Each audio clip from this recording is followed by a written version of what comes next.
Hi, my name is Julia Wood, and the educational thinker that I'm presenting on today is Jean-Jacques Rousseau. And so just to get us started, a little bit of brief background about who Rousseau is. He was born on June 28th of 1712 into a relatively poor area of Geneva, Switzerland.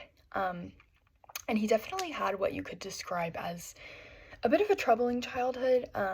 His mother passed away shortly after giving birth to him, and his father, when he was still a young boy, ended up fleeing the country due to, I believe, a dispute with an officer and some fears of imprisonment.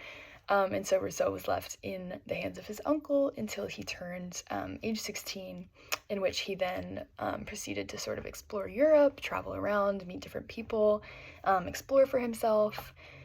And so Rousseau outlined a majority of his educational philosophy in his novel, Emily, or I believe it's pronounced Emile, maybe. It's French, Emile, or On Education.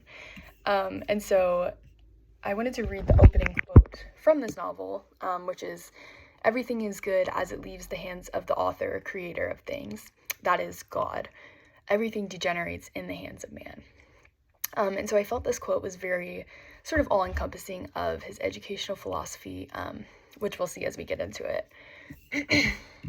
And so his educational ideas. The first, sort of educational idea of his that I felt was important to point out was his belief that man is inherently born good.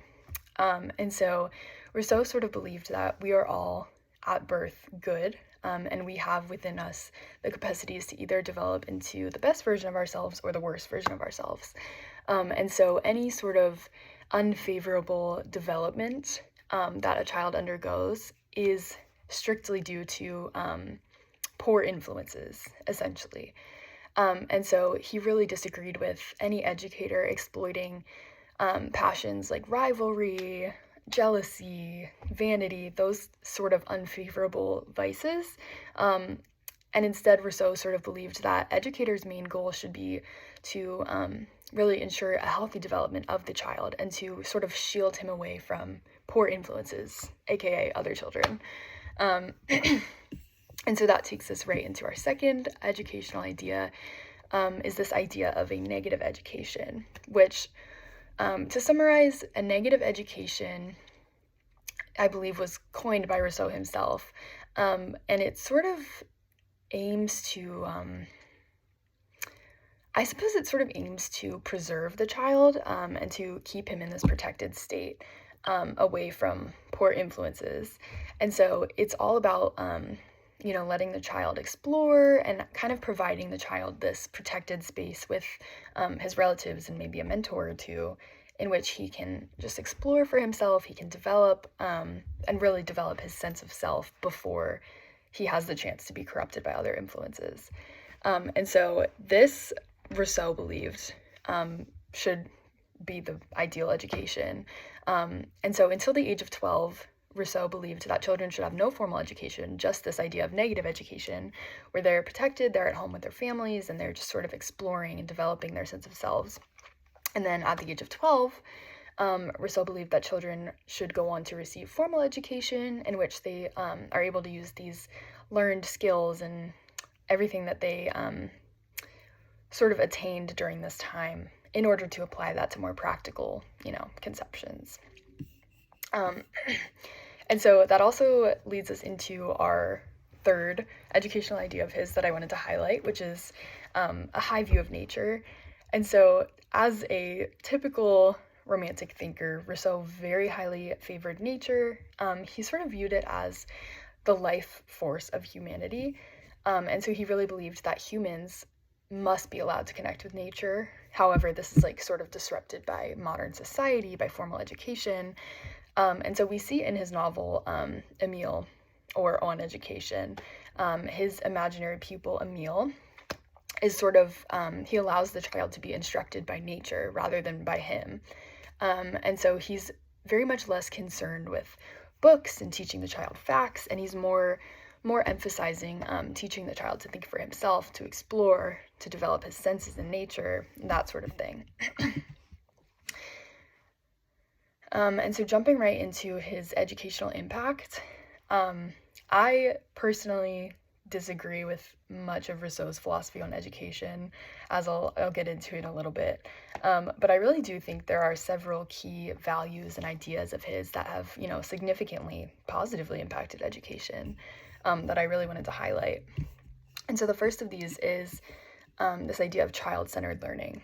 And so Rousseau was very concerned with the premise that education should be focused on the child's interests and his natural developments, and his stages. And that is, a wonderful thing. And I think a lot of educators are really aiming to, incorporate this concept into their profession, and they're trying to meet each child's unique developmental needs through their content, and I think it's great.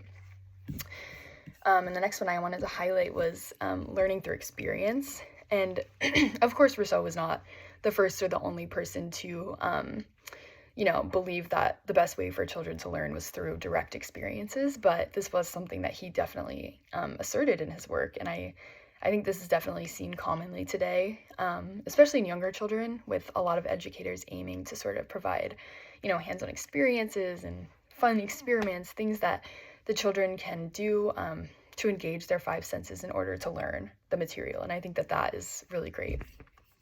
And lastly, we have critical thinking. And so Rousseau was definitely very opposed to sort of lecture style teaching and, memorization. He would definitely be opposed to the standardized testing system we have today. And he was very much more emphasizing encouraging students to think critically, to learn for themselves, to question things. And I think that this is also very much seen today in education. I think a lot of educators are aiming to sort of prepare students to think independently and creatively, which again is wonderful. And so just to wrap up, briefly talking about some criticisms of Rousseau's educational philosophy. So for starters, as you can imagine, Rousseau is living and writing at the time of the Enlightenment, which is a period heavily focused on, reason and science and technology.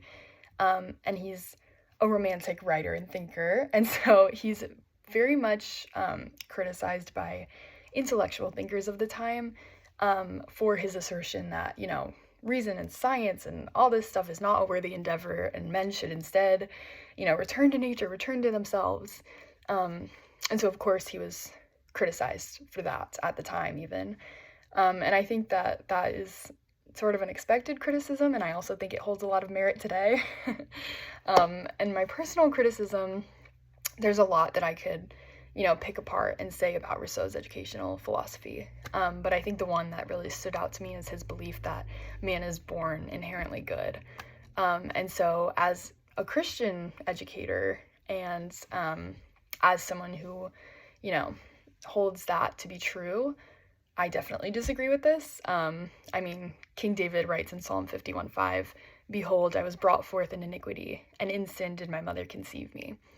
And so I think Rousseau's whole educational philosophy is really built upon this idea that man is born good. However, I know that to be untrue, and I think most people know that to be untrue. If you've ever worked with young children and you see them stealing each other's toys. And so, yeah, I think that that just provides a very much shaky foundation for his beliefs, and that's one that I personally disagree with.